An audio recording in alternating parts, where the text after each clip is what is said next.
My dad and I have always thought that Morgans were old man's cars and not drivers' cars. But after driving this Morgan Plus 4 for the last week, we've come to very different conclusions.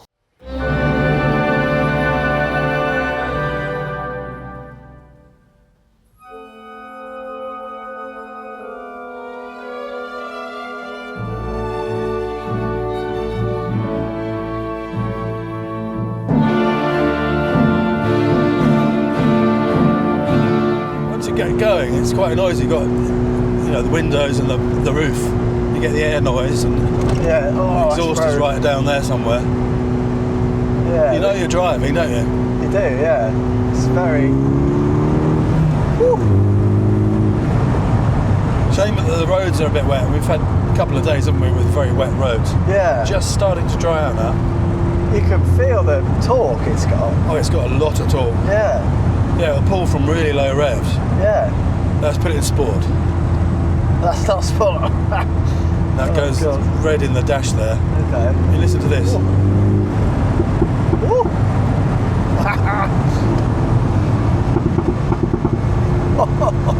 I like that.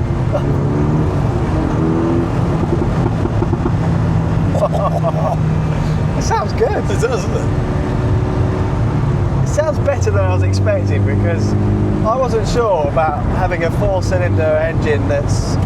I think they use that engine in the Cooper S, don't they? The Mini Cooper S. Do they? I'm pretty sure they do. So I wasn't sure. But actually, it's a nice engine. Sounds nice.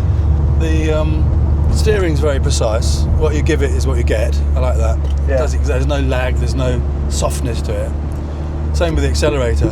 Whatever you push, it'll do. That's very nice. Brakes are pretty good. Yeah. Fairly hard if you know, I mean, on that caterum that we had, it was like stepping on rocks. There was no feel to it whatsoever. I didn't Horrible. like that at all. No, I hated it. And We just really didn't like that car, did we? I was so disappointed with it. What model was it? It was a Caterham 7 CSR. Yeah, I mean, the ultimate driver's car apparently. I thought it was terrible. It didn't fit. It was just such a disappointment. Yeah. And this, I'm loving it. Yeah. I'm really loving it. But that sport button is everything. I mean, the pop, bang, wallop. It's that. I mean, it's so good. Yeah. But it's not ridiculously powerful. It's not going to, spit you out and. But it's probably plenty enough for the roads here in the UK. Absolutely. You don't need any more power than this. Watch out, squirrel. Whoa. Right, here we go.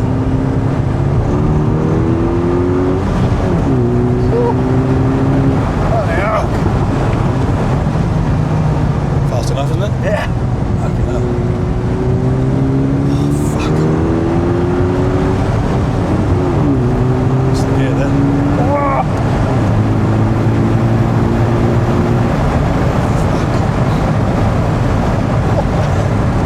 There's a lot of wind noise, isn't there? Yeah. It's it's quick. It is. But it also, because the suspension's quite forgiving, and I suppose because you've not got low profile tyres either, it's actually quite a nice road car, and it's not too harsh on the bumps. No. I love it. Yeah. It really it's surprised me. drivable. Because my perception forever has been it's an old man's car. Yeah. And I've not driven one until a year ago. I'll come to that in a minute. But properly, this is the first time I've driven one properly. And this is a driver's car. Yeah. And I never thought it was. I always thought the Caterham was a driver's car. And I got in that Caterham and I thought I can't drive this at anything above 2/10. Yeah. This, having not had a lot of time in it, I reckon I can drive it quite easily at 6 or 7/10. When you get to 10/10, this would be so rewarding. Yeah. It's brilliant. And the corners, beautiful. Oh, yeah.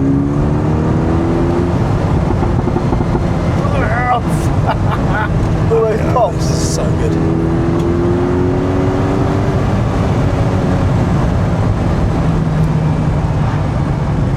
Isn't it good? It's brilliant.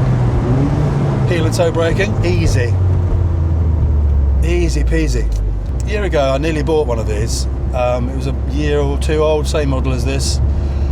The only reason I didn't was for practicality reasons. I've got 3 dogs. You can't put more than 2 people in it. But I loved it. I mean, it was a better spec than this. It was beautiful. Racing green, had the tan leather seats. Whoever spec'd it out, oh, they did it so beautifully. Perfect carpets, perfect trim, perfect everything. This isn't quite to my taste.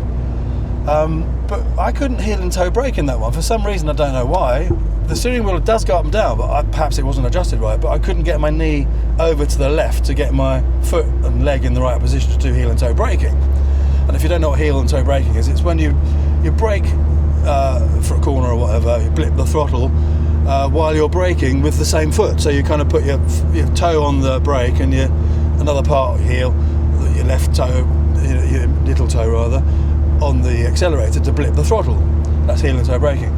And that's what makes a car like this rewarding, to be able to dance with all the controls.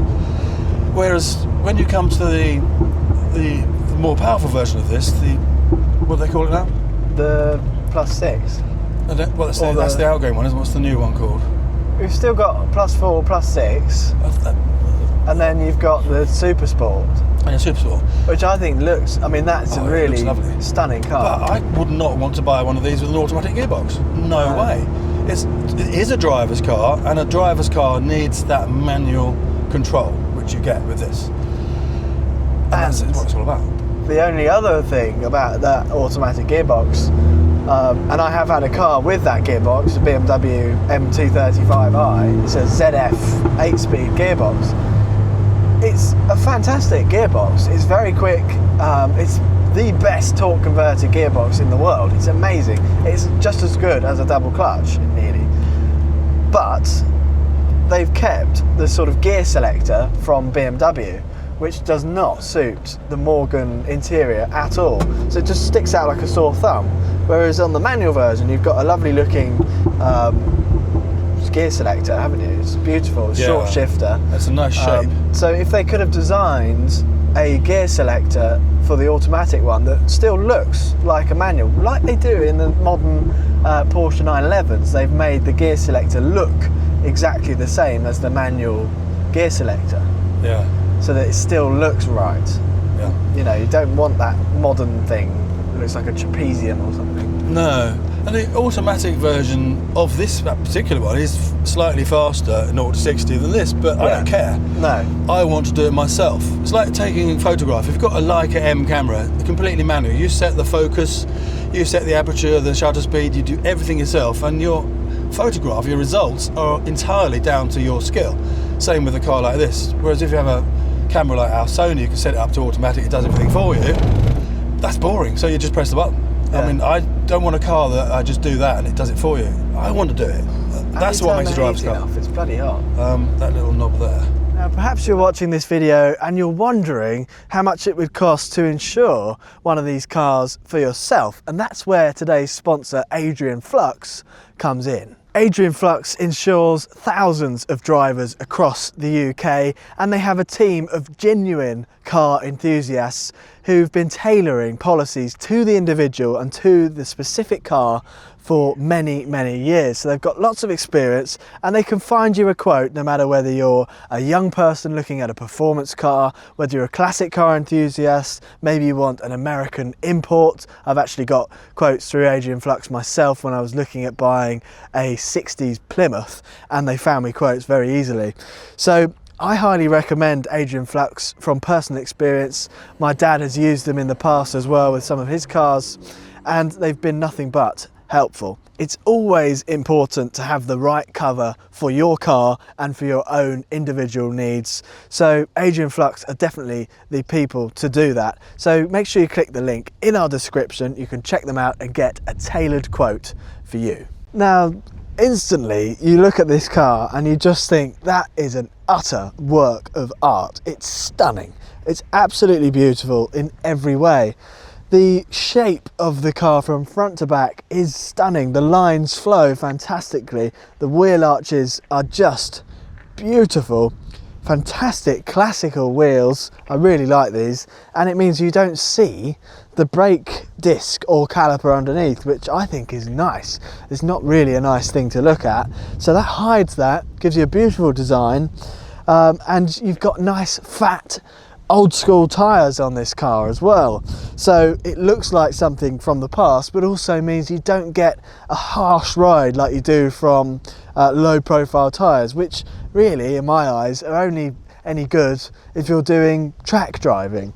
If you're not, and you drive on these roads that we have in England, which are terrible, then you want a little bit of forgivingness, which this delivers. Now, I actually think this car would look really beautiful with the addition of some chrome old-fashioned style bumpers front and rear, because the shape of it is stunning, and it would give you that little bit of extra practicality when you're parking, or if someone bashes into you in the car park, it would just stop the beautiful bodywork from being ruined.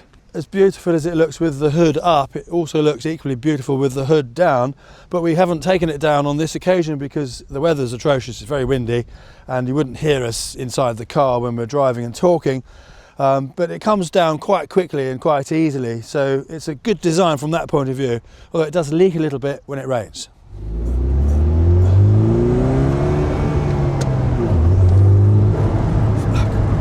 It turns in well. Yeah. That was heel and toe braking. Yeah. Fabulous. It does everything that you want it to do. Let's go up here.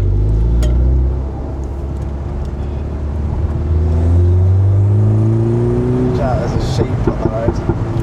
The steering wheel's really grippy, it's nice. I don't know if it's a Momo or a Momo. That's nice. I probably want one a little bit smaller than that, to be honest. Really? Yeah. The one on the Caterham was too small. Yeah. It's got a nice feel to it. Everything's right. Looking out the window here, it's a beautiful shape, this car. Yeah, it It's is. got lovely, you've got the sort of mud guard and the headlight and the beautiful bonnet. It's very classic, it's lovely. It really does, from the outside, look like a fully classic car. Yeah. And to someone who doesn't know about cars, I reckon if you went up to them and said, what year do you think this car was made? They would probably, without looking at the number plate, say it was from the 60s or something, wouldn't they? Yes, absolutely. 60s maybe. There aren't many cars like that, are there? It's not a run-of-the-mill car for the masses. This is very much a niche car for the connoisseur. And I wish I bought it now. Do you? Yeah, I mean, I've got a Jeep Wrangler, which is a perfect everyday car. It does everything, goes anywhere. It is absolutely superb. I mean, this would be a perfect second car, but I don't think I could live with it as an only car. No. You know, it's very much a compromise in the winter and the horrible weather that we get here. I don't think anyone would though, would they? No, well, come on to those. There are some niggles that I have discovered, because I have been driving around for a few days. Little things, but they could be improved. So basically, anything that we give would be hopefully something that Morgan can take on board and maybe improve. This is a very bumpy road. Yeah. The suspension's handling it really well. If Yeah. I better turn the off, if the horse around here will die. Yeah. Oh, straight at the bottom. Did I? Yeah. So, you can't go over a bumpy road. No. They're smiling at it. Yeah. That's the thing. The car like this. Oh, fuck. Bloody hell. Yeah, 20 miles to 23. And it's a British road and it's a British car. Yeah. It's a back road. It's a back road car. And maybe... I don't know if this is differently spec'd with maybe, I don't know, we'll have to check on that, but it could do with being a little bit higher up, couldn't it? The ground clearance is too low. Yeah, it's scraping. I mean, I think any sports car or something along like these lines would scrape along those roads, but that does affect the usability, doesn't it? Because then you don't want to take it on. I mean, this is a very narrow, it's not a driver's road, this. So perhaps you would try and avoid roads like this in this car. I think most roads would be alright, but that was a bit of a crappy road, wasn't it? Yeah, it was. So none of the dials work. What? Is that, how's that happened? I don't know. Have I pressed the button here or something? Do you think it's it's just that? the mileage thing, isn't it? Shall I just try? Because I've sucked my... sucked? I've put my camera here, it's suction mounted onto one of the dials. No, I won't do that. It's just... No, it's not that, is it? Oh, it is that. What? So it was that. It can't It was be. that button there. What? So, Oh shit. No, the dial does work. And now it's This button here, I had How weird is that? that turns the dials off. I mean, why would you want to turn the dials off? So that would have saved us £7.50 if I'd have not pressed that button. Oh man, no, it's working anyway. Yeah, I thought that might be the case. The headlamps are beautiful, proper classic style, and they're very good. They do light up the road very nicely at night, which we have driven this at night. Obviously you've got that beautiful distinctive Morgan front grille that really instantly tells you this is a Morgan. Beautiful bonnet, it's just stunning. You've got all these little vents all the way down. It almost feels like when you're looking out onto the front of this car, when you're in it, that you're looking out to a Spitfire or something of that like. It's really just such a beautiful thing to behold. Now when I say this car's beautiful from every angle, I really do mean every single angle.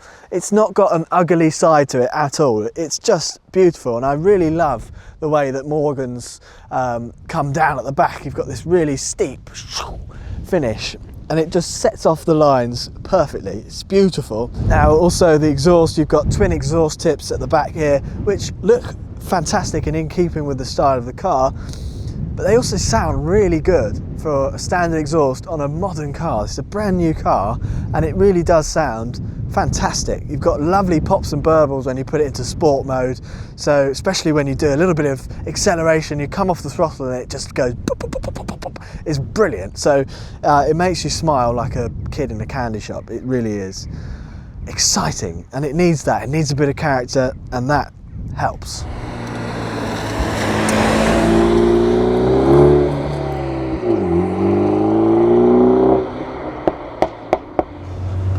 Well, I must say, just pootling around the lanes as we are, it's a perfectly nice car to be in. It is, yeah. Apart from the ground clearance issue, I think it is a good everyday car in terms of going out on the days you want to go out in it. Not an everyday car in the sense that you'd have it all year round, because, well, you could, but you know, in the wind and the rain and the horrible, I mean, it's not going to do any good, is it? It needs to be garaged, and it needs to be a second car. Yeah, and it's a perfect second car. Ideally. I mean, the other thing I was going to say, in this interior here, these analog dials that you've got in the centre are beautiful, aren't they? But the digital display, pardon me, got hiccups. The digital display in the middle is not really very fitting with the rest of the car, is it? No, I don't like it at all. It's the wrong shape. It's at night time. It's really, really bright. It shines in your eyes, and I don't want to see that there at all. I mean, I'd rather it was some sort of analog display. If it has to be there, maybe somewhere out of sight. But I couldn't find a way of turning the brightness down. Yeah, and the analog dials are nice, but then you look at the Smith's dials that you can still get. I mean, they're so beautiful. They're not the most beautiful analog dials I've ever seen. No, they're not.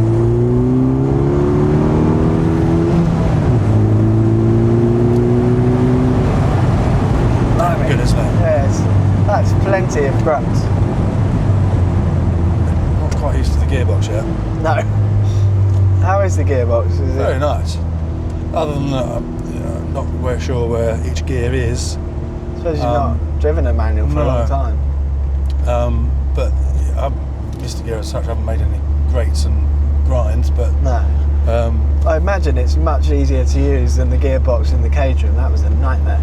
Yeah, the clutch was like a on or off switch. Oh yeah, I think with time you'd get used to it, but it wasn't the car you could jump into and think, oh my god, this is just the perfect driver's car. No, I suppose it is for someone who really wants to be like, oh, I can drive this, you know, and and I know how to drive this car and you don't. But if you don't think that and you just think, well, I just want to, you know, I suppose, you know, something, the ultimate driver's car that most people would say that comes to mind is a Porsche 911. And the gearbox in that isn't like really hard to use, is it? You know, it's just got a lot of feeling, but doesn't need to be difficult to drive. But I think that some people find that rewarding. Yeah. And it is when you've sort of got to grips with it, but it's nice that this is very sort of drivable car straight away, isn't it? Yeah, for me a driver's car is something that responds to your inputs exactly how you want it to respond to them, but feels comfortable at the same time, and it fits you. But the Caterham didn't fit. It was like a very badly fitting running shoe. Yeah. And you can't run fast in a badly fitting running shoe. Whereas this feels like it's just perfect. You just get in, everything's in the right place. I feel comfortable, it fits me. I feel that if I got out of shape in the corner, I'd be able to deal with it. Yeah. Whereas in the Caterham, I thought there's no way at all. No. And that you'd expect exactly the opposite, wouldn't you? You would, yeah. But this is definitely a driver's car. Yeah. I mean, so if you're thinking about getting a car of this type, I would certainly say get one because it's flipping good fun. Yeah. I definitely want to try the Super Sport, Yes. and I know it will be faster. But as I said in the camera analogy, it's the camera that does it all for you automatically. You just press the button, and as I said, I want to be able to do those things. That's what makes the driving engaging. This road does not like this car. No. Parking at night time is very difficult because at this time of year everything's covered in condensation. So when these windows are in the back and they get condensation very quickly, it's really, really hard to park because you can't see out backwards or to the sides or anything. So that was a bit of an issue.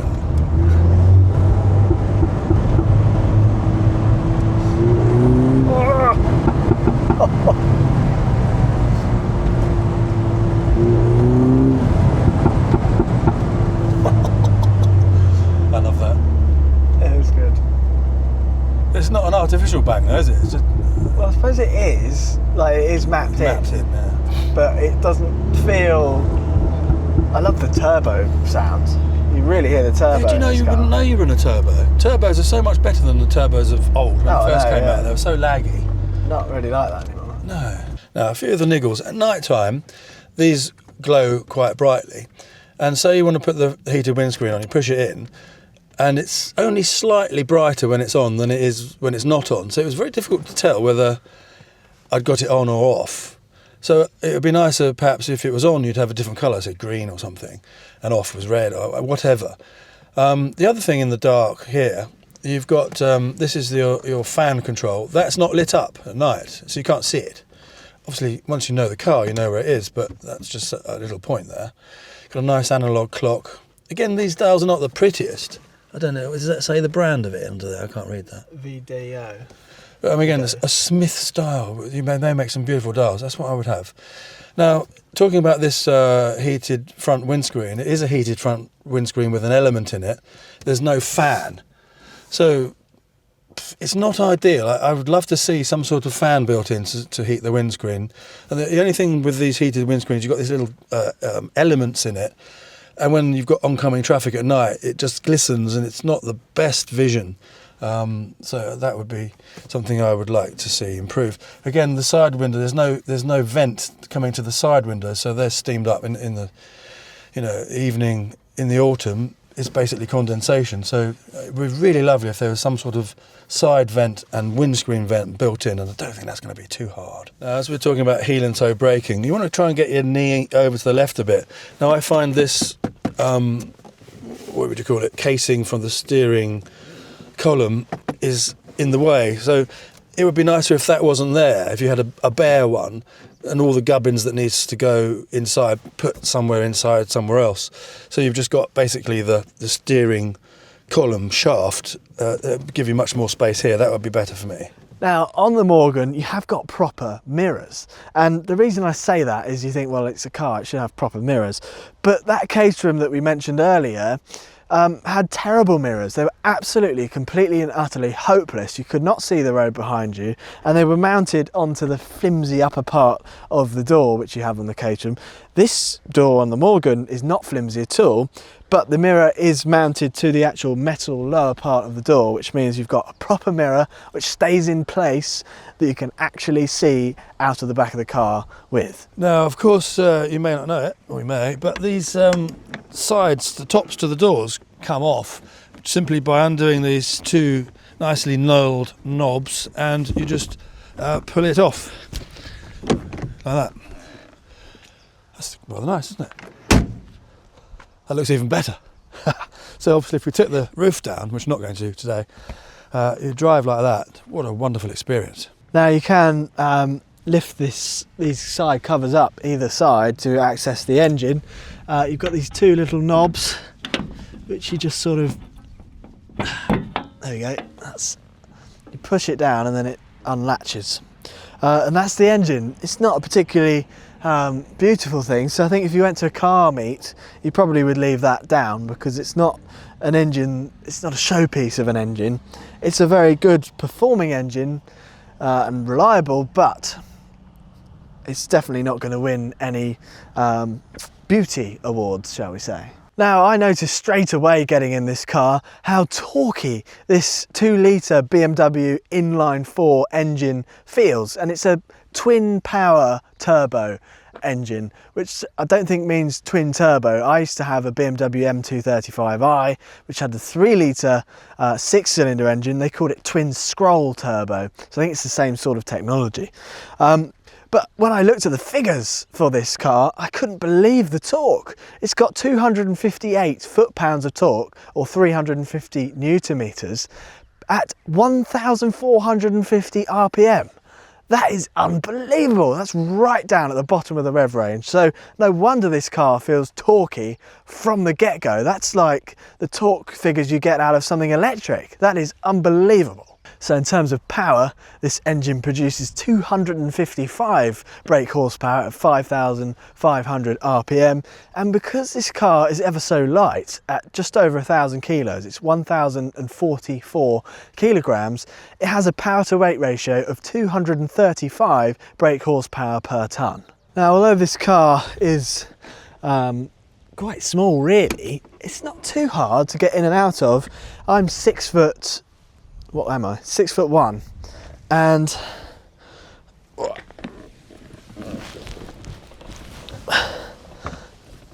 there we are. And the driving position is fabulous. It really is. It's spot on.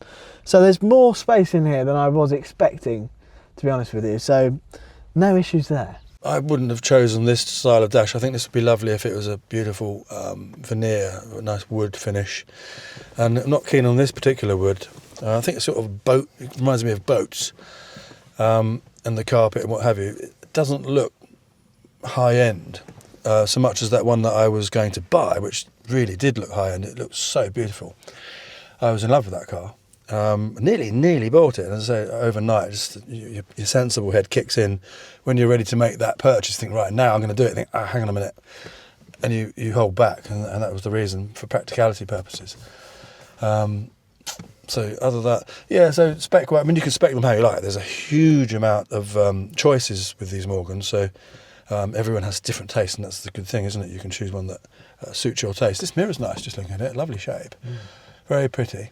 You don't have that stupid thing that you get on modern cars. I've got on my car, this massive box here with all that stupid safety stuff where it does, see, it reads signs and distances between cars, and it takes up a third of the flipping window, and I can't see. I have to do that to look around. It doesn't have any of that, does it? It hasn't got that, no. Why is it? How do they get away with that? Maybe it's lower numbers, I guess. But here, I don't have to move my head or body to see anywhere in front of me, which is great, because in the Jeep I'm doing that all the time to see around the corner. So, yeah, I mean, it really is an excellent car. I'm loving every second of being in it. And if I was to buy one, obviously I can spec it up my way and have it exactly how I want it. It's like tailoring a suit. This particular car we have here has got the 6-speed manual gearbox, meaning it's got a 0 to 60 time of 5.2 seconds, which will obviously be a bit faster in the automatic version. But to be honest with you, I think you've got to get the manual if you get one of these. It's the right gearbox for this car. Now, this particular Morgan Plus 4 has had a few optional extras. Now it's windy, so sorry if there's any wind noise. I'm getting gusted back here. The base price for one of these is £69,995, including VAT. This has had just shy of £15,000 worth of optional extras added to it, which means this is just shy of £85,000 in this spec. So that makes it very similar priced to the Caterham that we drove a few months ago. That was a limited edition CSR 1 of 20, and that was, I think, 79,995 or something like that, which I thought was extortionately expensive for that car and what it gives you. I think this is much more worthy of that price point, because it feels like a luxurious car, whereas the Caterham felt like not a luxurious car at all. It was a track weapon, whereas this gives you the ultimate driver's car for the road, because it can handle the bumps and everything. It handles perfectly. It's got fantastic amount of power for the real world. So actually, this definitely isn't an old man's car, although it sometimes appeals to older men, maybe because they've got more money. It really is a fabulous driver's car.